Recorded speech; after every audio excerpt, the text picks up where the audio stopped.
Cloudy with a Chance of Meatballs is a classic of animation and one of my all-time favorite animated movies of all time, with its hilarious lovable characters, unique animation style and hilarious rapid-fire humor. But while the first movie was a decent hit and is fondly remembered for its creativity and imagination, its sequel is not as highly regarded, often getting lumped in with the worst animated sequels of all time and often considered one of Sony Animation's worst movies. But I have a different take on this movie, unsurprising, but just like with Shrek 3 and 4, I think this is so much better than people think. It carries over a lot of the same imagination, wit and charm that the first movie had, and I think it's time this movie got some recognition. So today I'm going to talk about Cloudy with a Chance of Meatballs 2 is a good sequel, not a perfect sequel, because IT does its flaws, but it is still a pretty good sequel.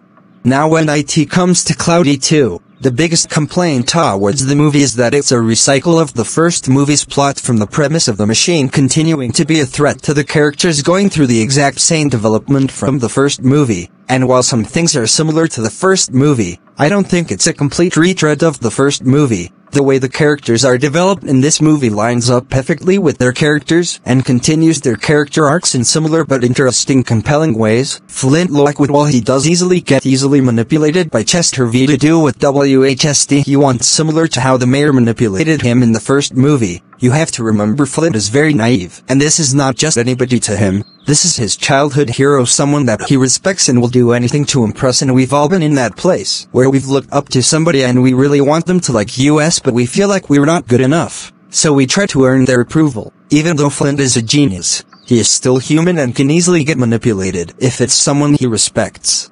As for the main plot of Flint and the gang going back to Swallow Falls to destroy the machine once and for all, I think this movie handles IT in the best way possible. It's a reversal of the first movie, where instead of the machine and everything IT creates being a danger, this time it's the exact opposite, where the machine replenishes the island and creates life, which in my opinion leads to the movie giving a very profound message that while some things are capable of evil and destruction, they are also capable of beauty and bringing about a new way of life. And I think a lot of people miss that when they talk about this movie. So while the structure is very similar to the first movie, IT still followed up the themes of the first movie in new, interesting and compelling ways.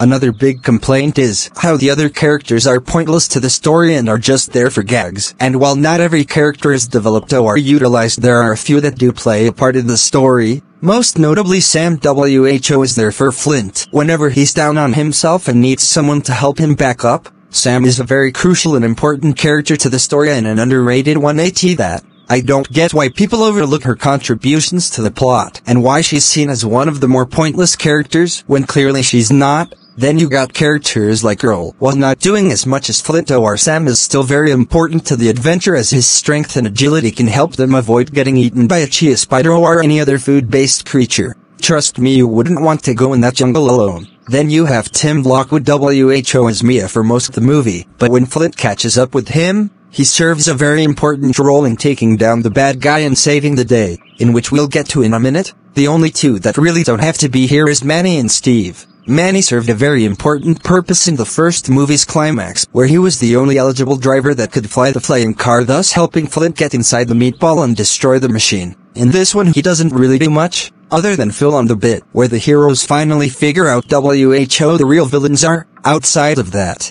he's not really needed. Same could be said for Steve, but he's more essential for the wacky humor as well as being Flint's sidekick. And Chicken Brent, he didn't do anything, but he needed to be there simply for Flint's character arc. And now let's talk about the villain, because this is one of the biggest problems people have with this movie. Chester V is basically just the villain from the first movie. He's the same power-hungry villain that we've seen millions of times before in other animated movies and shows. But honestly, I don't think he's that bad. For one, he's more of a villain than the mayor was in the first movie. The mayor was more of an antagonist, someone to just get in Flint's way as he tries to stop the machine. The real villain is Flint's machine, as it went haywire and decided to destroy humanity by crushing IT with food. If they really wanted the villain to be the mayor, then they would have made a way for him to come back and fight Flint as he tries to take down the machine. But since they didn't do that, I assume they didn't want US to think of him as the villain.